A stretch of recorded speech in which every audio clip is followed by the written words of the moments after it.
Picture this: a world where clean energy flows across continents, powering industries and transforming economies. Welcome to the global hydrogen revolution. Today, we're diving deep into the game-changing world of hydrogen trade corridors, the arteries of tomorrow's energy landscape. Imagine massive tankers gliding into futuristic ports, their holds filled not with oil, but with liquid sunshine. Sprawling pipelines crisscross continents, carrying the power of wind and solar in molecular form. This isn't science fiction, it's the near future of global energy trade. Why do these corridors matter? They're not just lines on a map. They're the key to unlocking a cleaner, more sustainable world economy. These hydrogen highways will reshape how we power our industries, fuel our ships, and heat our homes. They're the missing link in our quest to decarbonize sectors that have long resisted change. But it's not just about saving the planet. These corridors are set to redraw the geopolitical map. Countries blessed with abundant renewable resources could become the new energy superpowers. Traditional oil and gas hubs are racing to reinvent themselves as hydrogen export giants. It's a high-stakes game of energy chess, with trillions of dollars and the future of entire economies on the line. Let's zoom in on some of the major players shaping this hydrogen future. The European Union is going all in on green hydrogen, with ambitious plans for a continent-spanning network of pipelines. They're not just talking. Billions of euros are being poured into electrolyzer projects and infrastructure upgrades. By 2030, the EU aims to produce 10 million tons of renewable hydrogen annually, with another 10 million tons imported from global partners.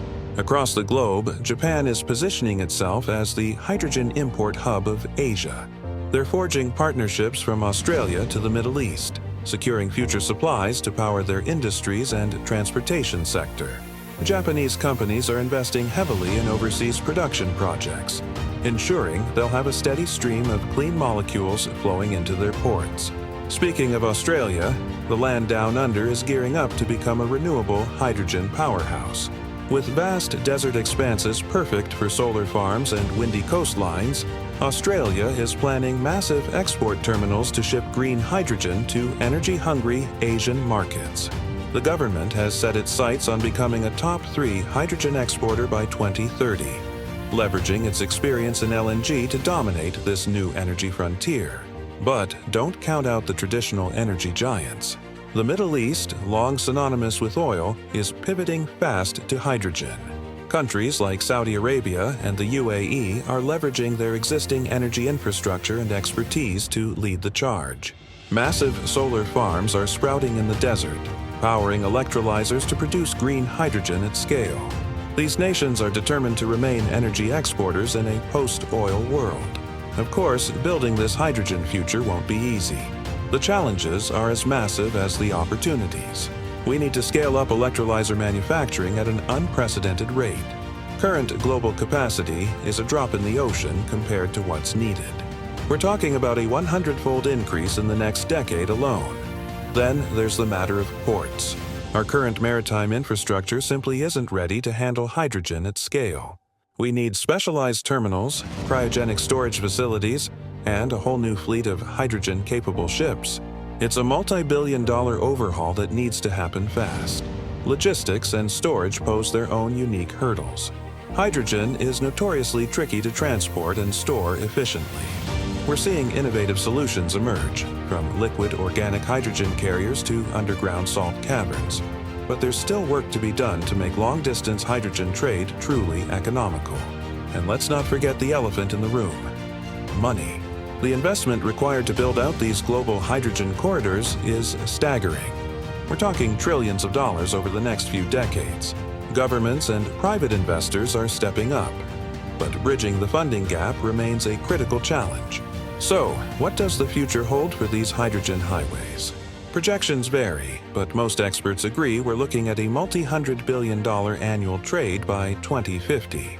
The first major corridors could be operational by the early 2030s, with a global network taking shape by mid-century. But this future isn't guaranteed. It depends on smart policies and international cooperation. Governments need to create the right incentives. Think production subsidies, carbon pricing, and guaranteed offtake agreements. We need global standards for hydrogen purity and carbon intensity. And crucially, we need to ensure this new energy trade doesn't exacerbate existing geopolitical tensions. The geopolitical implications of these new trade routes are profound. Traditional energy exporters could see their influence wane if they don't adapt quickly. New alliances will form around hydrogen production and trade, and countries with abundant renewable resources could find themselves with newfound global clout. So, what can you do to stay ahead of this hydrogen revolution? First, subscribe to our channel for weekly updates on the latest developments in the Global Hydrogen Atlas. We'll be bringing you in-depth analysis of emerging corridors, technology breakthroughs, and policy shifts shaping this new energy landscape.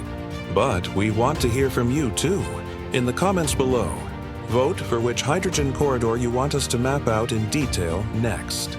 Will it be the Australia-Japan connection, the North Sea link, or perhaps the ambitious plans to ship green hydrogen from North Africa to Europe? Your voice matters in shaping our coverage of this exciting new frontier. The hydrogen revolution is here, and it's redrawing the map of global energy trade. Stay curious, stay informed, and together, let's navigate the clean energy future. Until next time, this is your guide to the world of hydrogen corridors, signing off.